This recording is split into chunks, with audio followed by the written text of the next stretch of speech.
Hey guys, it's Jen. As you continue on your reframing journey, I'd like you to reflect on this. What would my favorite version of me do? My daughter came home from school one day with a WWJD bracelet that someone had given her. Since that day, I've seen a number of them on teen girls around here, which may be a We Live in the South Bible Belt thing, or maybe not. I, of course, told her it stands for What Would Jen Do? Because my name is Jen and I'm incredibly basic. What would Jesus do is obviously a very common saying amongst Christians. It's a strong reminder to keep your actions in a manner that demonstrates Jesus. I also have a mug that says, What would Beyonce do? And a t-shirt that says, What would Dolly do? So clearly it's been mainstreamed into pretty much any successful person.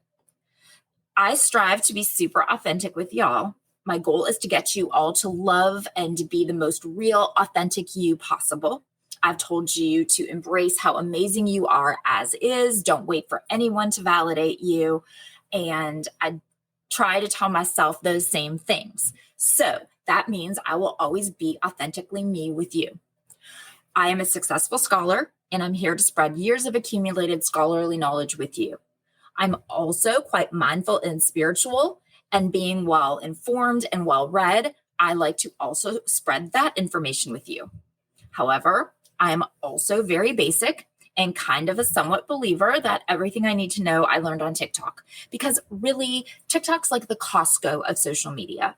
Where else can I learn to do my hair and makeup, best places to travel, recipes for quick dinners, hacks on how to store half of an avocado or get gum out of material, how to escape a carjacking, where to invest money, how to stay safer in a car accident. I learned that one today. So apparently we're never supposed to wear a claw clip in the car, because if you're in an accident, it will embed into your skull. And I can totally see that. My daughter hit her head once wearing one and shattered the entire clip. So yeah, TikTok teaches us like everything. So yes, I will share with you my scholarly knowledge, my philosophical words of wisdom, and sprinkle it with a little TikTok here and there. This is my very long way of citing my source. Admitting, I guess, that our prompt today originated in a TikTok, but I really liked the concept behind it. So I've put our own reframing spin on it. What would the hottest, most successful version of you do? Obviously, I reframed it a bit to suit our purposes, but that's just because I'm more cognitively complex than probably many of her viewers are. Cognitive complexity, meaning the psychological or personality variable that indicates how complex or simplified a person is and their perceptions and the language that they use. If you are cognitively complex like us, we can perceive and label subtle nuances in a concept or a situation, whereas her average TikTok viewer who is less cognitively complex cannot. See what I did there? I have blended the scholarly and the TikTok-y so seamlessly that it all makes sense now, right? Anyway, a cognitively complex person like us, we would describe our favorite version of us as strong, confident, patient, altruistic, kind, peaceful, knowledgeable, glamorous, intelligent, well-read, well-dressed, successful in a variety of skills, supportive, and on and on and on, depending on our particular individual preferences. A less cognitively complex person might say hot and successful. 6 of one, half dozen another, really. What? So I've asked you already to think about that favorite version of you. Who is she? How does she walk into the room? What does she look like? Sound like? Carry herself like? Where is she coming from?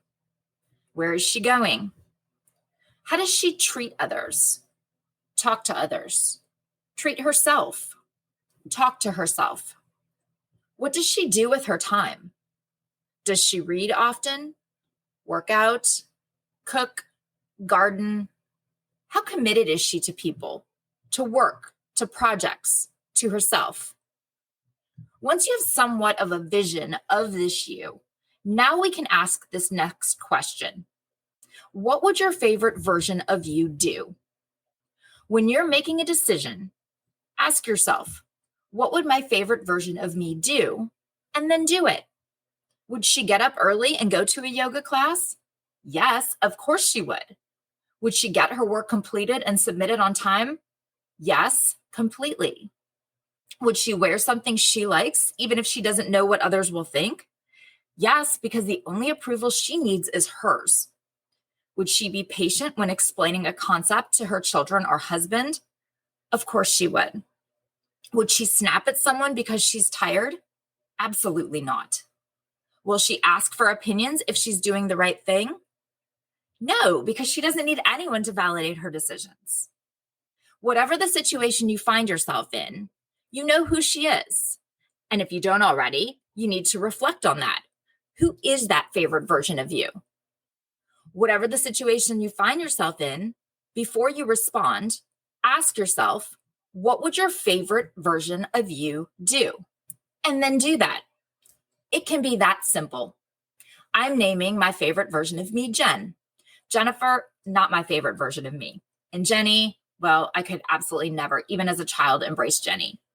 I really tried for Jenna, but I don't know. Maybe it was a 90s thing, or maybe it was just in my family just wouldn't do it thing. But I could not get anyone calling me Jenna to catch on. Oh, well. Now kids get called whatever they want, and we're just supposed to forget that we called them something different last year, and we'll probably call them something different next year. But no one would call me Jenna, no matter how many papers I signed that way. Oh, well, the Jenna ship has sailed, but Jen, she's my favorite version of me. Find your favorite version of me too. Or you can always do the TikTok, what would the hottest, most successful version of me do? I am not one to judge, and I have absolutely nothing against being hot and successful. And amongst her other amazing qualities, Jen is both hot and successful too, so it works. In the Rules of the Game episode, we reflected on the difference between a reaction and a response. We can't control our reaction to something, but we can control our response. So today, when you are faced with situations, ask yourself, what would your favorite version of you do in this situation?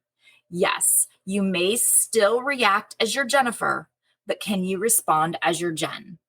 So I guess, in a way, we're all asking ourselves, what would Jen do? Thank you, TikTok. Thank you so much for listening. I hope you will reflect today on your favorite version of you and begin to bring her into your daily life. If you're not already, please follow the show so you don't miss out on new content. Follow me and reach out on socials at Reframing Me, and email me, jen@reframing-me.com. Until next time, be well, communicate, and be authentically you.